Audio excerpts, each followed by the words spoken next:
સુરત શહેરમાં સ્થાનિક સ્વરાજની ચૂંટણી શાંતિમય વાતાવરણમાં જાળવવા અને અનિચ્છનીય બનાવોને અટકાવવા સુરત પોલીસ કમિશનર શ્રીના નિર્દેશ હેઠળ નાસ્તા ફરતા આરોપીઓ સામે ઝુંબેશ ચલાવવામાં આવી રહી છે। આ ઝુંબેશમાં સુરત શહેર ક્રાઇમ બ્રાન્ચે કચ્છ આદિપુર ખાતેથી છેતરપિંડીના કેસોમાં ફરાર આરોપીને પકડી પાડી મોટી સફળતા મેળવી છે।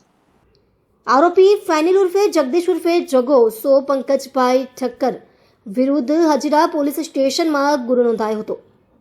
ગત નવેમ્બર 2024 દરમિયાન આરોપીઓએ ગુનાહિત કાવતરું રચી સુરત હજીરા અદાણી પોર્ટ પર ટ્રકો મારફતે આવતા રોક ફોસ્ફર મટીરિયલમાંથી આશરે 70 ટનનો જથ્થો ગાયબ કરી છેતરપિંડી આચરી હતી।